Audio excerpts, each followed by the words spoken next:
Yes, and welcome to the Irish Abroad show for this week. We're now into the month of October. I was going to say, I can't quite remember how many weeks our shows are into now, but we are actually touching our fourth month. It's myself, Gerard Browne, here with you, and I'm delighted, as always, to be joined by Paul Tierney. Paul, obviously, this week, maybe not quite as busy because it's International Week now, so no midweek action as such. Maybe there was a small bit in the EFL trophy last night, but once again, just looking back at my notes from the weekend, still so much. I touched on it, 8 pages of notes last week. I still have seven just from a weekend of action. So that even just already gives you an indication of how jam packed this show is going to be today. Yeah, definitely. Loads of action going on. The Irish lads really involved this week as well. We were talking about it in the group chat on Saturday. Lads were scoring, lads were setting up goals. So look, tons to get through as always. Yeah, and I suppose we'll start with the Premier League as always, and as you touched on there, even straight away from Premier League, much more positive than last week. Shane Duffy was the only player last week to start. This week we had three players starting. Jeff Hendrick came on in the 35th minute of that game, so we've had four players that were heavily involved this week. Now, look, it's a long way from where we'd want to be, but it is a slight improvement. And of course, we should actually touch on as well later on, come up in the show, we'll have Mark from Newcastle Fans TV chatting all things, I suppose, about the Geordies and, of course, the Irish contingent in Jeff Hendrick and Ciaran Clark. And I suppose no better place to start than Newcastle and them two boys. Another defeat for Newcastle at the weekend. It's now 7 without a win. They're in the bottom three. They're beaten 2-1 away by Wolves. But Jeff Hendrick, as a touchdown, came on the 35th minute of this game for Joe Willock. And he scored within 6 minutes. But that put Newcastle on level terms. But unfortunately, they went on to lose that game 2-1. Ciaran Clark put the full 90 minutes. He started that game for Newcastle and he picked up a yellow card throughout it. And Hendrick came in for more better reviews from local outlets in the northeast as opposed to Clark. He got a 6 out of 10 rating from the Chronicle Live, saying he offered some inputs and took his goal well, but it wasn't enough. The Shields Gazette gave him a 7 out of 10 rating, saying levelled up with a superb low strike, kept things simple in midfield alongside Longstaff, of course, Sean Longstaff, that is. Mixed reviews for Clark. He got as low as a 3 out of 10 rating from the Chronicle Live. Another who can't be assured of his place for the next game is all they just said in him, so didn't really give much of a background into his performance. But the Shields Gazette gave him a 6 out of 10 rating, saying fared far better than his partner, but was booked early in the second half. So, bit more positive inputs there for Jeff Hendrick. Really hard to know what to read into Ciaran Clark's performance in that game unless you watched the full 90 minutes. No, I didn't.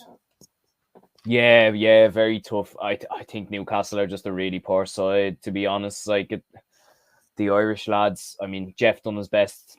He got them back into it, really. They were probably, I didn't see much of it, but they were probably seriously up against it, against what I would consider a decent Wolves side after seeing them a couple of times this year. In terms of Clark, I mean, he's getting in, but it seems like it's because he's generally the only one there, really. He hasn't really, he does all right, but there's never really much else. Probably say the same with Jeff as well. Good that he came on and scored straight away, but I think if Willock is fit when the international break is over, he's probably going to be back on the bench again, because I do think they want him starting due to him being their only signing from the summer and a decent bit of money spent on him as well. Yeah, I'd agree with you that if it's not a long-term injury for Joe Willock, I expect him to come back in for the next game against Spurs on Sunday week. I suppose we can talk a little bit more about Newcastle later on, but the only thing is I will say that was only Jeff's second appearance of the season. Like he only came on for the last 6 or 7 minutes at Old Trafford, so it's not like he's been featuring as a sub. So the only kind of positive, it's kind of nearly a surprise that he was their first protocol in this game, then considering he'd been so little used this season. But the fact he came on, made a positive impact, scored, would at least point to right. He's at least going to surely now be sprung from the bench more frequent, more often earlier on in games. So I suppose that's kind of a little bit of a positive mindset to take from that. We will touch maybe a little bit more on Newcastle on that game and the two lads later on the show with Mark from Newcastle Fans TV.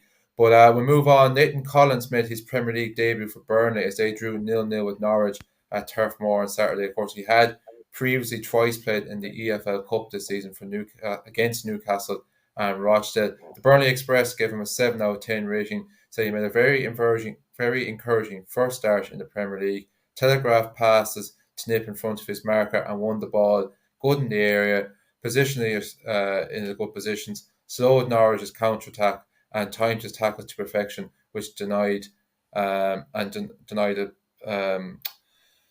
a Norwich player an opportunity after the break as well. So very, very encouraging to see that straight away he's hit the ground running and made a good impression with local media outlets from Burnley anyway, and was strengthening his case possibly for Stephen Kenny for these double header games coming up. Yeah, definitely. Good to see him starting. Both teams are pretty poor though. Again, I mean, we see Arsenal. I saw Arsenal against Norwich a few weeks ago. Norwich have nothing really. It's actually kind of sad. But no, good for Nathan. I know we're talking about him. Obviously, I don't want to change the subject. But talking about, it's good that he got his debut, clean sheet as well, which is important. If Burnley can get motoring, I don't see them going down. I think they're too strong for that. So hopefully he can stay in, and I'm sure Sean Dyche fancies him clearly if he wants to get him in the team for that game as well. That was an important game for them as well. Probably a disappointing result. So yeah, good to see. And yeah, I don't know. There's not much to really say on the two of them, to be honest. No, I think I was in work on Saturday, and one of the lads saying I think Powers had an offer of Southampton, no, not Southampton, it was Chelsea, Wolves and Leeds in a three-way bet, and he backed that. And I was kind of saying, well, I think your best bet of the day is that Burnley and Norwich is going to end 0-0. And I actually regret not throwing a few pounds on it myself, to be brutally honest. No, I agree with you. They like Newcastle also are winless this season. I agree with you on Burnley. I don't think there's any kind of panic stations about them. I think there's a case in the sense of, well, they've been here before. It's not unlike them to make slow start the season. You know they'll hit a purple patch at some stage. They've got experience. I still think they'll definitely be very close, but I still think they'll have enough. As for Norwich, I know they've had a tough enough start to the season, but the last couple of weeks they've had a couple of winnable games like this one and Watford at home, and to take 1 point from that is not really good enough, and I just don't see where the goals are going to come from. It's their team, I think, if anything, is weaker than it was when they were up 2 years ago. Like, you have to remember as well, while they had a tough start to this campaign, like, when the last time they played Leicester at home, they bet them. They bet Man City at home. They drew with Arsenal at home. Like, so, they didn't take anything from them games, but they took 7 points from them games a couple of years ago. I definitely can't make a case for Norwich, I think, unfortunately, to stay up. And both Adam Ida and Andrew Omobamdeli were on the bench for that game. Adam Ida came on as an injury time substitute for Norwich in that game. He literally came on as the clock struck 90 and there was 3 minutes of additional time, so no chance for him to really make any impact. And unfortunately, his involvement for Norwich seems to have dwindled more over the last 4 weeks as opposed to before the September international break. And finally, then from Irish point of view in the Premier League, Shane Duffy was part of the Brighton defence. They kept their third clean sheet this season as the Seagulls drew 0-0 at home with Arsenal. I suppose the fact you are an Arsenal fan, it was at 5:30. It was on TV on Saturday. Now, I was out for the evening on Saturday after work, so I didn't see the game, just seen the Sky Sports 3-minute package highlights. Did you watch the game yourself? And if you did, what did you make of Shane's performance? Yeah, Shane was very good. I think he actually got king of the match or something Budweiser do or something. I don't know what it is. Yes, they were I know doing. the one you're on about, yeah. Yeah. I think he got that. Now, Brighton probably should have won, really. They had a lot of chances, but they didn't hit the target. I don't think they hit the target at all. He didn't have much to do, but what he did have to do, he done well. Arsenal weren't great, but I think it's a good point for Arsenal considering how well Brighton have started. And yeah, he played well. I mean, the whole defence played well. The only standout player from that game was the man alongside him at left back, Kukurea. He was brilliant, but he was the only one who really stood out. Both defences were on top for most of it. And look, Brighton probably should have won, but good point for Arsenal and good performance by Shane too. Yeah, just from that 3-minute package I've seen on Sky Sports YouTube channel, I did see him involved in a chance Norwich had in the first half. I think it was from a corner. Arsenal cleared his whip back into the box and he put Ramsdale under a good bit of pressure. Now, I can't remember who it was. I think it was actually his centre-back partner, Dunk, that kind of put it wide. I do remember seeing him involved from that. And I agree with you. I think it's probably not a bad result from your point of view, from the Arsenal point of view, because how often have we seen Arsenal have such a high like that where they beat someone like Spurs and then take 2 steps backwards? Now, you kind of say, well, Arsenal should be kind of kicking on from that, but I don't think Arsenal are going to be a team that's going to challenge for top 4 of the season. So it's the type of result you kind of expect them to have. And for Brighton, yeah, it still keeps them up there with them cluster of teams on 14 points. Like, they're level with Man City, they're level with United. I think even they're only a point behind Liverpool, 2 behind Chelsea. They're having a fantastic start to the season. And then just just from a couple of local ratings on Shane Duffy's performance, 7 out of 10 from the Argos, and Sussex Live giving him a 6 out of 10 rating. So good, decent good, decent player ratings there. Just before we finish up on the Premier League, I suppose disappointing to see, as I mentioned, Andrew Bamdelli was an unused substitute. And also Matt Doherty, at least this time he made the bench. He played for Spurs during the week as well in the UEFA Conference League. And Aaron Connolly was also an unused sub for Brighton in that game. Yeah, disappointing. The Matt Doherty situation baffles me, to be honest. I don't think Emerson Royale is that much of a better player than him. I mean, both of them probably aren't the best defensive players anyway, but I don't know, it baffles me, especially with Nuno there. But look, he got played in Europe in the Mickey Mouse competition. But look, I mean, he's probably frustrated himself. And look, he'll get a bit of game time now coming back with Ireland. Thank God for him. But yeah, frustrating. In terms of Aaron Connolly, I just think Maupay is just streets ahead of him at the minute, and that's just the bare bones of it. Like, he's more of a chance of getting a goal, more like that, and it's just he suits Brighton's play probably a little better. But look, Aaron's done well in the League Cup. He's going to get opportunities in the next round of that as well. So hopefully he does get in. Hopefully he does well. And in terms of Norwich, I don't know how those two lads don't get in, because they're definitely not worse than what they've been playing with anyway. Sure, Ozan Kabak is playing. You know all about him. Yeah. Yeah. I find it very hard to think that like Andrew came in for the Arsenal game and by all accounts done quite well, and he's just been completely frozen out. Quite since he might have played that Carabao Cup game against Liverpool. And I think I can still see why Norwich go with someone like Timo Pukki, but like he did okay in the Premier League 2 years, but he got off to a quick start and then he kind of just fell away a little bit after that. He's 2 years older now, and I don't think he's going to be quite as good.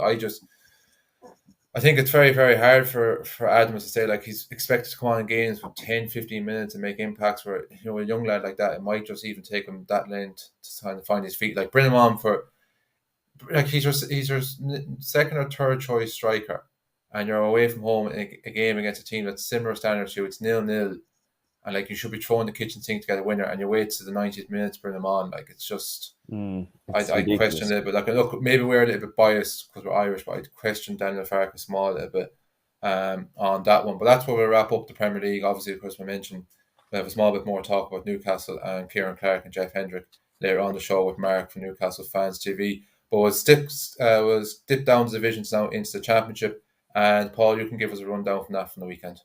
Yeah, so on Friday we started off with Jason Malumbi and Callum Robinson for West Brom. They both played in their defeat to Stoke City away from home. Jason came on as a sub. Callum played the full 90. Richard Keogh played the first half of Blackpool's win over Blackburn. Blackpool have been going really well lately, and it's good to see Richard Keogh doing well. I don't know if you saw that article that came out last week from The Guardian about him, and some interesting stuff in relation to what happened with his exit from Derby. So if you haven't had a look at it, definitely have a look at it. Mark Travers played in Bournemouth's 2-1 win over Sheffield United, along with John Egan and Enda Stevens for the away side. James Collins and Mark McGuinness both played in Cardiff's defeat to Reading. That was at home as well, so a disappointing result for Mick McCarthy. Jason Knight and Ryan Manning both played in the 0-0 draw between Derby and Swansea. Glenn Ray played for Luton in the 0-0 draw with Huddersfield as well. And Sam Schmodix got a double in Peterborough's 3-2 defeat to Bristol City. Joe Ward, Connor Coventry and Callum O'Dowda were also involved for both sides. And finally, Jimmy Dunn got a goal and Sean Maguire an assist in QPR's 3-2 win at Loftus Road over Preston. So a lot of action there, and good to see lads getting goals, getting assists and being involved as well. Yeah, I think it pretty much covered it all there. Just three other little bits of information I have as well. Sean McLaughlin came on in the 42nd minute for Hull City in their 2-0 win at home to Middlesbrough. Badly needed a win because Hull has started the season quite slowly. And Scott Hogan played 57 minutes of Birmingham City's 3-0 loss to Nottingham Forest, a rejuvenated Nottingham Forest. And Dan McNamara played the entire game as Millwall bet Barnsley 1-0 away. I suppose kind of the main standout to take away from that championship, away from lads obviously involved for goals like Jimmy Dunn, Sean Maguire getting a couple of assists, was good to see Callum O'Dowda back. We touched on it on last week's show. He was on the bench for for one of Bristol City's games, but he played 61 minutes on Saturday. It's his first appearance since getting injured on the opening day of the season. He's a player that Stephen Kenny had singled out in the off-season that he will be very much part of his plans. While naturally enough, he hasn't met the squad for this month. But if he can continue on the road to recovery from that injury and start getting a run of games, he is someone I expect to see in his squad for November. Yeah, definitely. Yeah. Plus, he's played in a lot of important games for us already before. Like, you think of the Denmark away game in the playoffs that time, I think 2017. Like, he's played in important games before, and he's got the experience, whereas some of the young lads don't. So, look, definitely want him around anyway. It's like a lot of the players.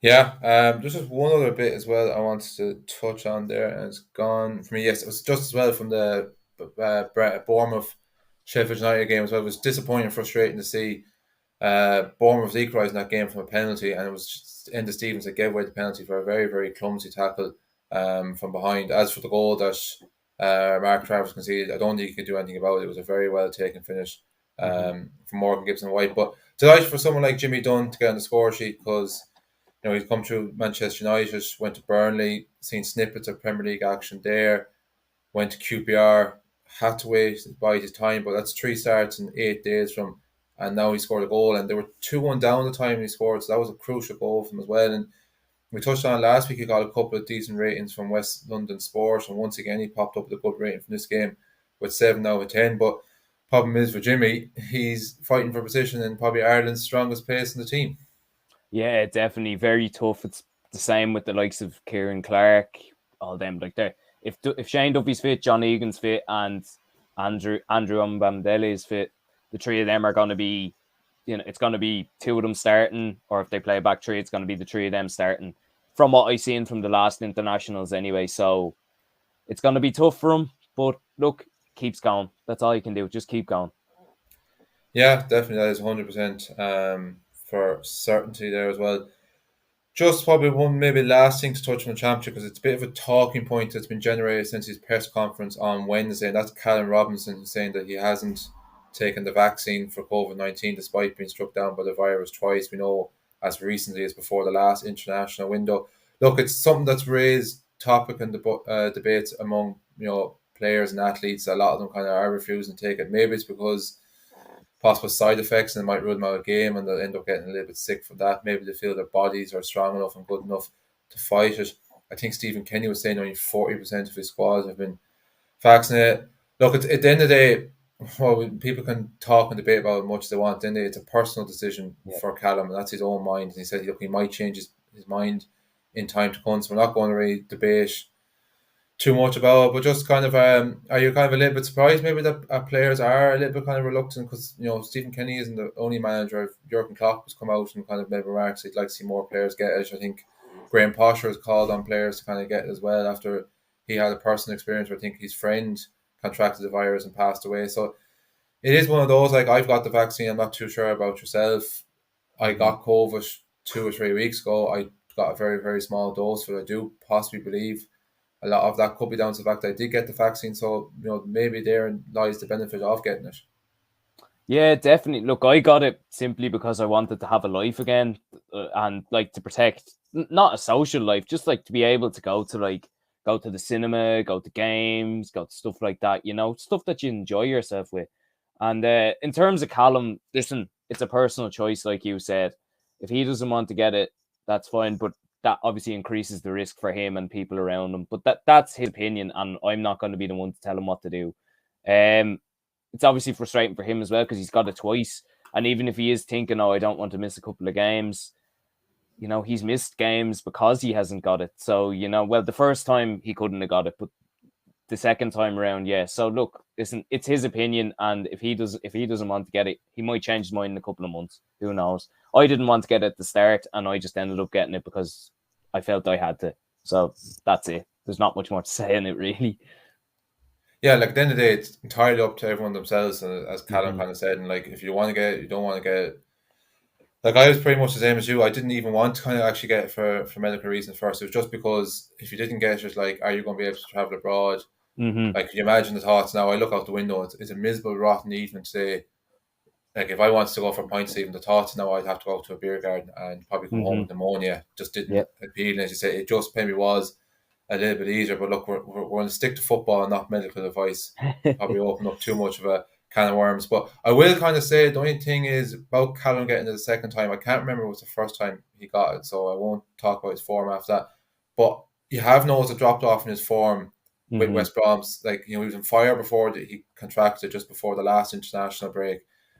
Like, he's struggled to kind of see out 90 minutes. There's been a couple of times he's only been sprung from the bench. He hasn't really had any goal involvement over the last month or 5 weeks. I think he got an assist against Cardiff a couple of weeks ago. That's pretty much been about the height of it. But we'll move on now to League One, because actually an awful lot to get through here. There's a lot of Irish involvement from the weekend, and we know this is a league that Stephen Kenny does be watching. There have been numerous players called up in this league over the last kind of couple of weeks. Might as well start with a bang. You know the name straight away I'm going to mention here. Yeah, he knows it. Wes Hoolahan got his fourth assist of the season in just 6 games. He hasn't lost it. I still think he should be called up and come out of international retirement. In Cambridge's 2-2 draw with Crewe, he got the assist for their first goal in this game. So they came from 2-0 down inside the last 11 minutes to sneak a point there. He's having a fantastic season, as I mentioned, in the third tier of English football. 4 assists in 6 games is some going. Troy Parrish also got an assist at the weekend for NK Dongs, but they suffered a surprise 2-1 defeat away to struggling Doncaster Rovers. But that's the third game in a row now where Troy's had a goal involvement after he kind of dropped off for a couple of weeks. 1 goal and 2 assists in the last week. It's not bad going there. Recently called up Will Keane scored his 5th goal of the season as Wigan moved top of the table with a 2-0 win away to Gillingham. He got the 2nd goal in that game. James McLean provided the assist for the first goal of that game for Max Power. Anthony Scully scored an injury time penalty to rescue a point for Lincoln in their 2-2 draw with Plymouth. That's his 11th goal of the season, 7th in the league. And Marcus Harness scored the opener for Portsmouth in their 4-0 rout against Sunderland. Of course, they were top of the table going into the weekend. They've now dropped down to 2nd as a result of that defeat and Wigan's victory. Ronan Curtis also provided an assist in this game for one of Portsmouth's 4 goals. And Gavin Bazunu kept a clean sheet in this game, his first in 6 games and his 3rd of the season. And he got a 7 out of 10 rating from Hampshire Live. And all the Irish contingent in general got strong reviews in this. Ronan Curtis, in fact, actually got a 9 out of 10 rating, their joint highest from that game. Marcus Harness got an 8 out of 10 rating. As we mentioned, he scored the first goal. And of course, there was a 4th Irish player involved in this game as well for Portsmouth. That was Sean Williams, and he received a 7 out of 10 rating from Hampshire Live for that game. And finally, Darragh Horgan started the Wycombe comeback by scoring their first goal in their 4-3 victory against Morecambe on Saturday. I was following this game actually on Flash Score on Saturday, and nearly every time I looked at it, there seemed to be a goal. It was a crazy game. They were 2-0 down before Horgan scored, and that's his first goal of the season. So a lot to get through there from League One. Anything that you want to kind of pick up on there yourself, Paul, or any other little bits of information that I might have left out myself? Just the newly found Irishman Will Keane gets his 5th of the season. You mentioned. Look, at least he seems like he's in a bit of form anyway, getting called up. You know, obviously it's disappointing that Anthony Scully hasn't got called up from that division, considering he's scored pretty much week in, week out since the start. But yeah, look, good season form. And yeah, you mentioned Wes again. The man's a genius. So look, there's nothing else to say on that. Yeah, the Will Keane one is actually quite interesting. I'm not sure how many people will be kind of familiar with this, obviously, because he's just been recently called up. But Mick McCarthy in his second spell actually went chasing him and went after him when he was playing the championship with Ipswich at the time. And that's actually when he declared himself for Ireland and made himself available. But I think then through injuries, Mick actually never got to call him up for a squad. Ipswich ended up being relegated that season from the championship back in 2019. And obviously hasn't really been on the radar since. But he has started the season kind of quite well. To be honest, when it came to doing a roundup from League One the last kind of couple of weeks, I had seen his name, but I never really kind of bothered mentioning it because I thought, to be brutally honest, it's been 2 years and he's never got a call up. Is he kind of still in the thoughts and the minds and the radar? But he clearly is, and I think it will be interesting to see how he gets on. Now, to be honest, he's 20, he's Michael Keane's twin brother, so they're in their late 20s.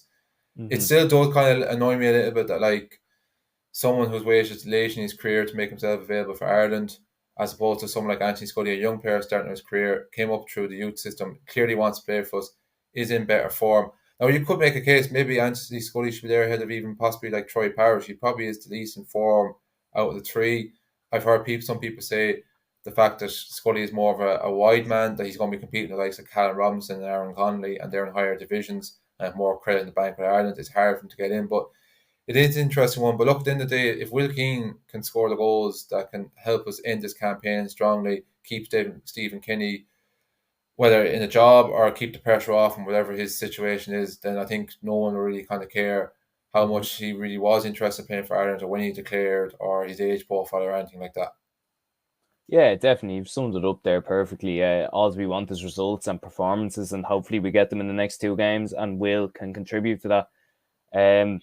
Yeah, in terms of Scully as well, I never understand with international managers how they never really pick certain players who are generally in form. It kind of baffles me, and you see it a lot with us, but you see it a lot with you used to see it a lot with England as well, but they've obviously got players who are always in form at the minute, which is fantastic, I suppose. But yeah, like, I don't know. I think that's just international football. They like people with experience. But I think sometimes you just got it, especially for these two games. I think Anthony should have definitely been involved. Yeah, 100%. I don't know if I totally agree with your state there about England players being in great form and all that, and everything else. Well, true. Yeah. But Harry Kane's not in good form, but he scored a hat trick on Thursday. You know what I mean? that is true. Yeah. Yeah. Like that sums it up. You know. Don't even know where that team Spurs were actually playing, though they were from. I think they were Slovenia, is it? Oh, I don't know. The Mickey Mouse Conference Mickey League. Mouse, yeah. Oh, we'll move on now to League Two. I just have one bit of information from this, and that's ex-Bray Wanderers player and former Ireland underage player Pierce Sweeney assisted Exeter City's opening goal in their 2-2 draw at home against Walsall. That result leaves Exeter fifth in the table on 15 points. You anything else to add from the fourth tier of English football? No, that was the only one I got myself as well. League Two always seems to be very scarce with action in terms of Irish, which is it's a bit odd considering, usually you had Owen Doyle for the last two seasons. I know he's gone up with Bolton, but there was always a lot of involvement. He was with Swindon as well before that. He was top scorer that year too. But yeah, very quiet. And then you look at the other two divisions, but I suppose you don't really want to be in League Two, but look, there's usually a wealth of activity. But no, nothing. Just the one you got as well. Yeah. Yeah, I was going to say even Pork Armament is still actually. I know he's left Newport. I can't remember the top of my head who he joined He's in the off. Extra, yeah. It's actually that, yeah, and his name hasn't surprisingly popped up as much because I know obviously everyone remember from that fantastic run in the FA Cup with Newport back in 2019, but he was always very good for finding goals in League Two. But he's having a quiet enough season so far. Is the Karl Hall man? We'll move on to Scotland, and you can give us the lowdown there from the past couple of days, Paul.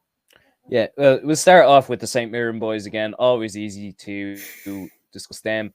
The five of them all played. Conor Ronan, Jamie McGrath, Alan Power, Conor McCarthy, and Joe Shaughnessy. They all played in a 1-0 win at Livingston. St. Mirren, most weeks they get decent results. Even if they lose, they put up a fight. So it's great to see, and great to see the Irish lads involved all the time too. Ryan Sweeney got a goal, but Dundee were beaten 3-1 against St. Johnstone.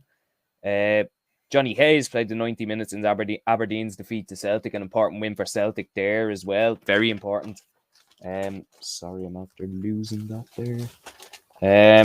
And Jake Doyle-Hayes played 75 minutes in Hibs 2-1 defeat at Rangers. Hibs were down to 10 men in that game and were leading 1-0 until that happened. So disappointing, but Hibs have started very well, so that's good to see. And that's all I've got from Scotland. Do you have anything? No, that's pretty much it. Just a bit of an insight into Jake Doyle-Hayes' performance. The Edinburgh Evening News rated him 6 out of 10. Say not as involved as he usually is. Performed well in the opening half, but faded in the second half, making way for Goddick. And yeah, as you touched on, like Hibs, it's always going to be a big ask from a man short at Ibrox against Rangers. They were still 1-0 up at half time and just couldn't quite see it out, but they still had a fantastic start to the season. You touched on Johnny Hayes there playing with Aberdeen against Celtic. I seen the second half of that game on Sky Sports News.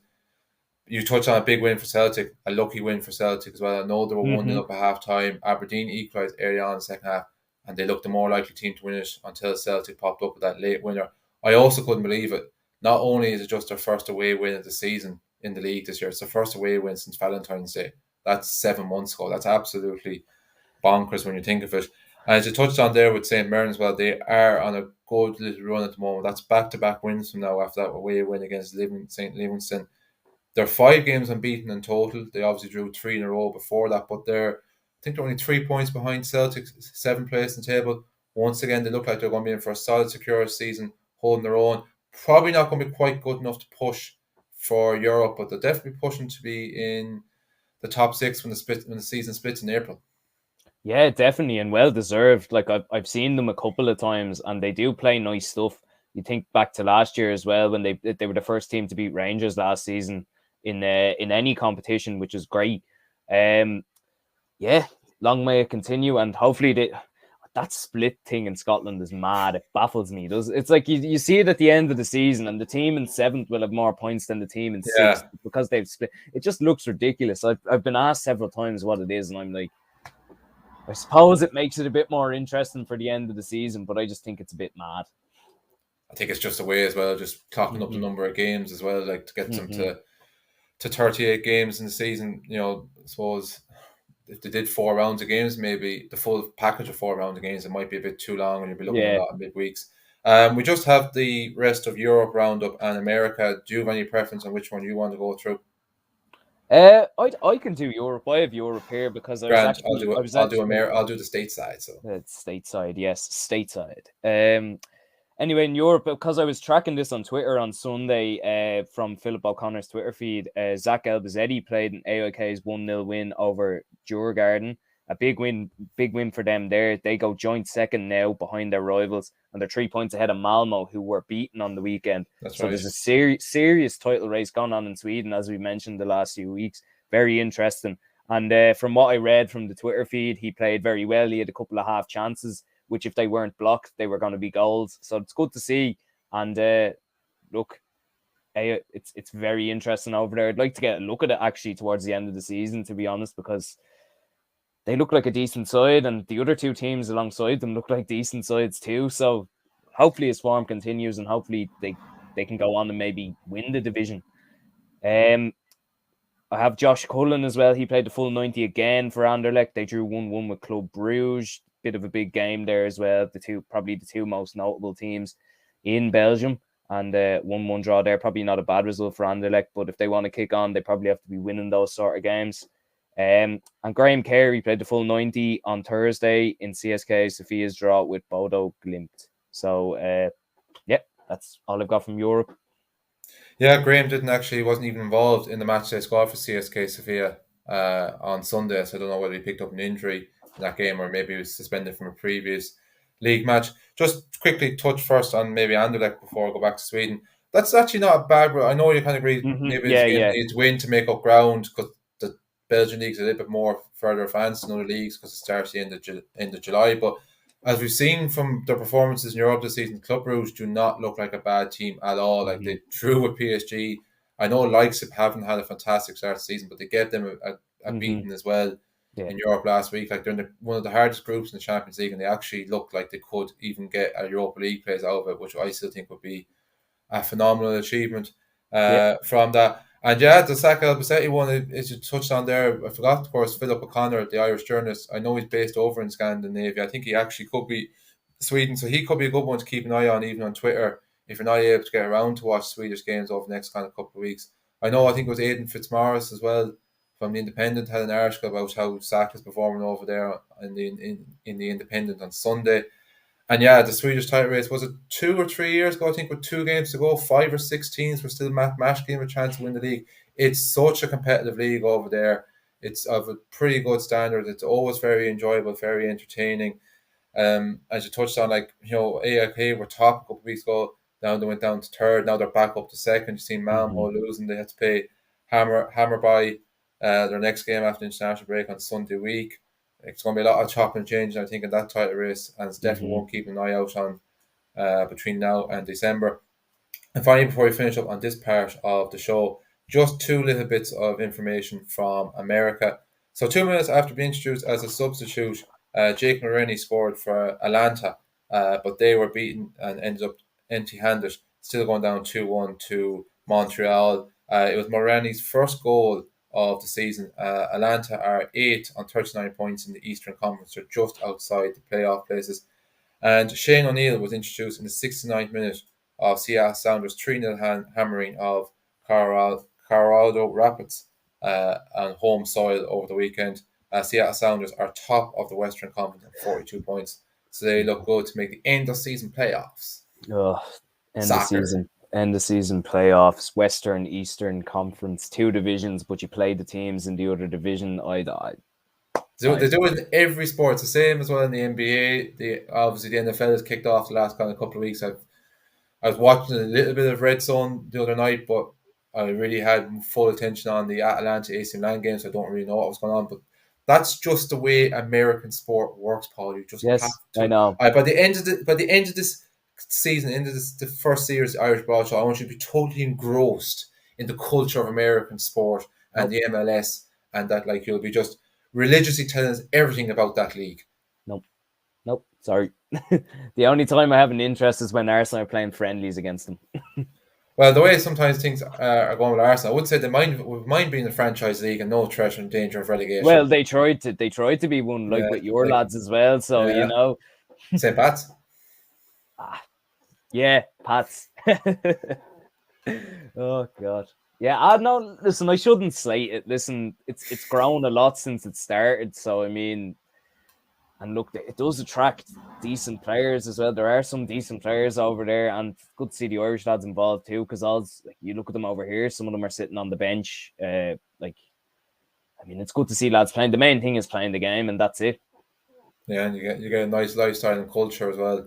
Mm-hmm. And way of life over in America as well. That's where we're going to wrap it up for the first half of the show. We're now going to move on to the second part of the show, where we have Mark from Newcastle Fans TV to talk all things about Ciaran Clark, Jeff Hendrick, and the Toon Army in general. So, part 2 of the Irish Abroad show. This week we have an interview with our first in a while, and we're delighted to be joined by Karl from Newcastle Fans TV.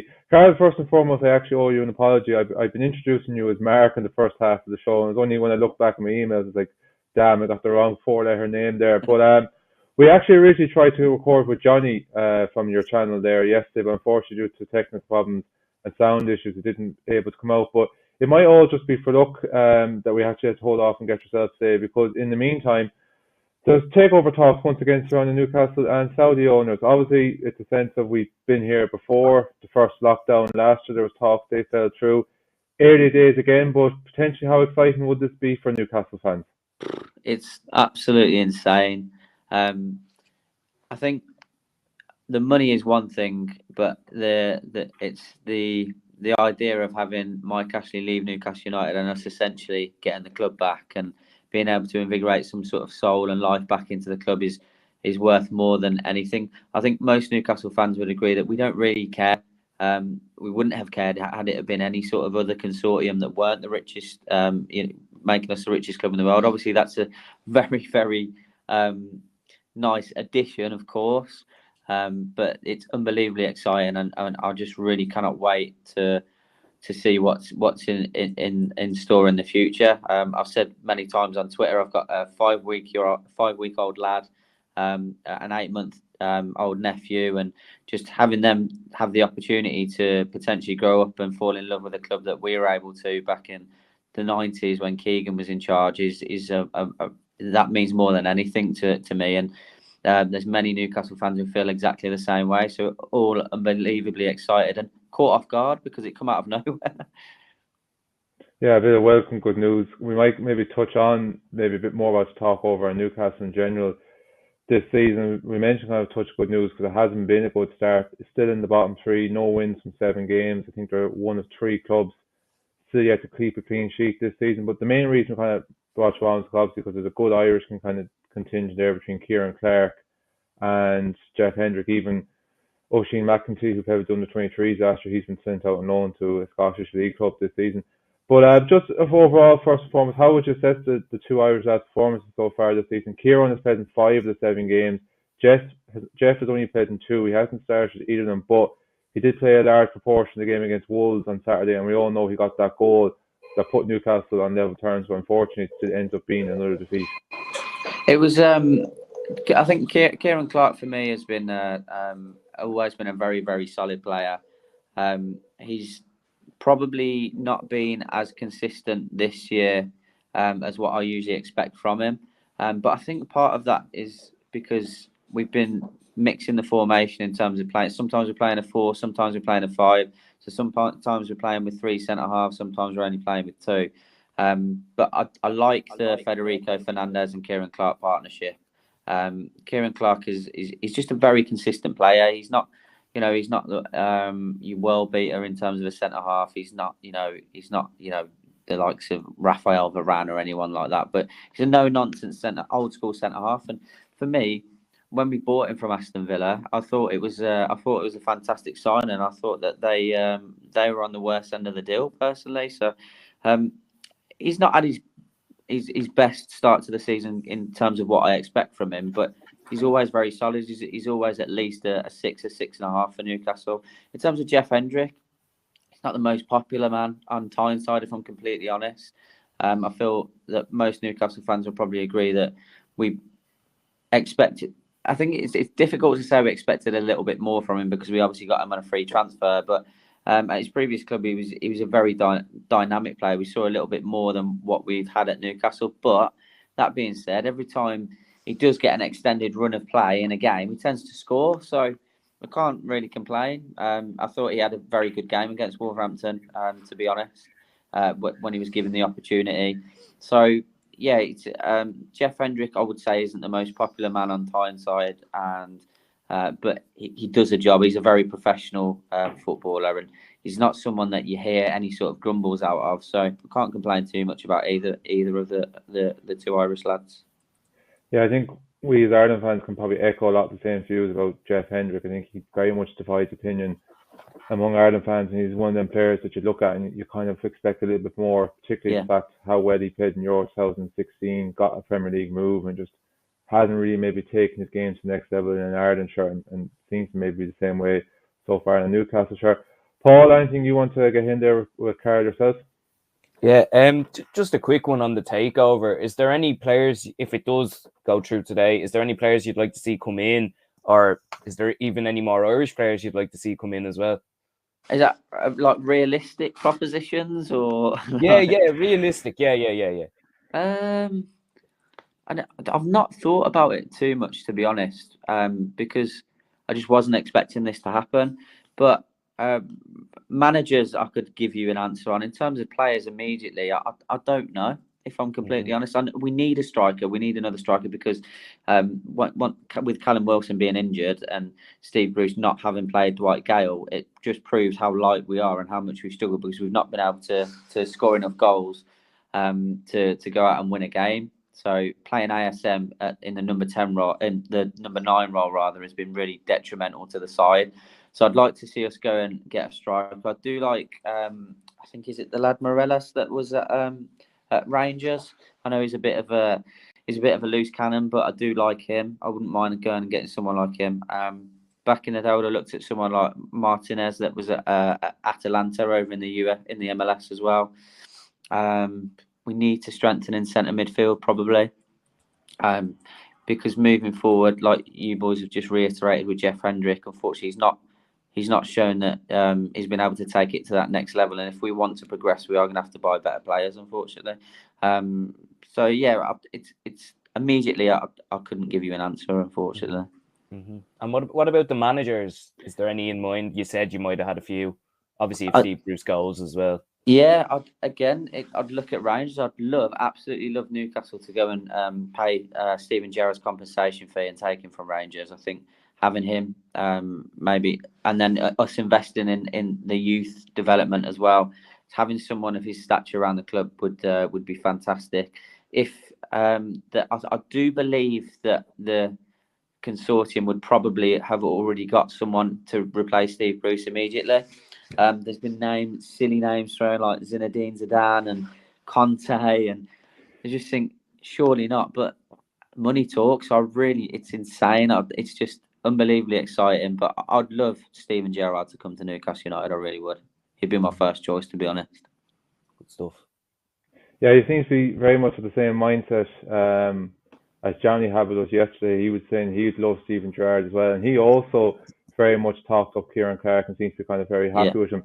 And you obviously seem to be a big fan of him. So given that, and given the fact that the Republic of Ireland are do you find it strange that he doesn't make Stephen Kenny's squad?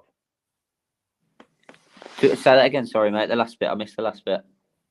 Just that, like, yourself and Johnny and Newcastle fans in general seem to be big fans of Ciaran Clark, and just given the fact that ourselves here in Ireland are struggling a lot at the moment and don't have many Premier League players, do you find it strange that Ciaran Clark is not making our squad? Yeah, I do. It baffles me because it's very rare that Ciaran Clark will be at fault for any sort of goal that we've conceded or any defensive issue. He's a very, very solid centre half, so it does baffle me that he doesn't make the starting 11, let alone the squad. It absolutely blows my mind. I feel like that about some of our own English centre halves, but he's probably, other than Federico Fernandez, I think Ciaran Clark's probably been our most consistent defender since we've had him at the club. Yeah, I think the problem is, I suppose, when we had them two really unfortunate results when we lost to Serbia away and then the Luxembourg game back in March, I think Clark, certainly for a couple of goals in Serbia, seemed to kind of scapegoat and got a good bit of criticism, and he hasn't kind of unfortunately seen a squad since, but you never know, like, a long way to go yet in Ireland. We're still very much in a rebuilding process. Just kind of in general, myself and Paul were just saying there off air before you kind of joined, like, going back to kind of the takeover talks, we've seen, like, Manchester City, probably status-wise wouldn't be as big as Newcastle, but kind of where they were longer in the table, very similar to Newcastle at the moment, and now look at where they are. Yeah. It's a, mad passionate club up there in the Northeast, a one city club. It's got a good global fan base, like it's a lot of Irish fans here as well. That there is a lot of potential that Newcastle could really take off and get back to the days of Kevin Keegan, Sir Bobby Robson, if this takeover was to happen. Definitely. I think the one thing that most Newcastle fans will probably agree with is that we don't want to go out and splash hundreds of millions on world-class players and just kind of take the life and soul out of the club. Again, if that makes sense, we want it to be a long-term project. Invest in the youth system. Completely revamp the training facilities because they're terrible. But you're absolutely right. I think 5 years' time, we could potentially be knocking on the door of the top four potentially with the financial prowess that we've got behind us. I just find it really strange to be sat here talking about potential Champions League and fighting for league titles in 5 to 10 years' time, which is I'm sure is a long way off. But in another breath, depending on how they actually structure the club and how they see going out and spending the money, could be a realistic possibility in as little as 5 years, which is just mental. So yeah, it's insane that we lost out to Man City on that Saudi Arabia deal back in the past, or Qatari deal back in the past rather, for then it to come back around tenfold 11 years on, and we're now the richest club in the world by a country mile, which is insane. Yeah, because like me and Paul were both born in the mid-noughties, so we don't remember the Kevin Keegan era, but like when we were growing up, the Bobby Robson days, even in the early 2000s, like our earliest memories of football would have been Newcastle right up there challenging for league titles. So it would be good to see that again, because it's this still lingers as a big club for me. Paul, The floor is yours again if you want to ask Karl another question. Just a quick one on maybe who's your favourite Irish player that's played, which is down the years, the likes of Shay Given, someone like that. It would be Shay Given, definitely. Absolutely love the man. I'd love him to be come back and given some sort of ambassador role at the club. The likes of him, Warren Barton, Alan Shearer, all those players. But Shay Given, growing up, I was born in '89, so I had the pleasure of watching his whole career at Newcastle and remembering it vividly. And he was just an insane goalkeeper. For me, I would have been very biased, but at that time, I thought he was the best goalkeeper in Europe. Personally, I thought he was absolutely fantastic. Had many goalkeeper strips with his name on the back, so it's not even a debate, mate. I absolutely adore Shay Given. Good stuff. Would Steve Carr be high up on that list as well? Who? Stephen Carr? Yeah. Yeah, he's up there. I liked his tenacity, and I love the fact that well, he'd smash people with tackles, to be honest, and it was that was something that I did enjoy about Stephen Clark. Yeah, he was a good servant as well for the boys in green as well down through the years. Couldn't fault him at all. Karl, thanks very much for your time and talking to us today. Just before, I suppose, you leave, I suppose you have an opportunity there if you want to just let people know where they can find Newcastle Fans TV on YouTube and the various different socials. Yeah, brilliant. Thank you. You can find the main channel over on YouTube, Newcastle Fans TV. We've got a second channel which covers quite an array of sports as well, NFTV Extra. We're over on Twitter, which again will be at Newcastle Fans TV. Facebook, you'll find us everywhere, to be honest. Newcastle Fans TV on most social media platforms. And yeah, thank you very much for having me on, lads. Really enjoyed it. Stuff. No problem. And just as well, we struck gold, I suppose, the timing as well with the Saudi takeover possibly happening as well, and hopefully brighter days ahead for Newcastle going forward. That's unfortunately all we have time for on the Irish Abroad show this week. As I mentioned, I'd like to thank Karl for joining us there in the second half show, and as always, my regular host Paul Tierney for joining us this week. Paul, more than likely, probably won't have a show next week. Not really much is going to be happening with international break. I was even looking at League One, 4 games there. As we touched on earlier in the show, not much happens in League Two, so it looks like we might get to maybe put our feet up for next week. Yeah, definitely get to watch Ireland again, which is always a privilege. And we have Qatar at home next Tuesday, so we can look forward to that international friendly, which will be fantastic stuff. The new old man for us, so it is. We're playing them that regularly now at this stage. All right, lads, thanks very much. Thanks, Gerard. Thank you, mate.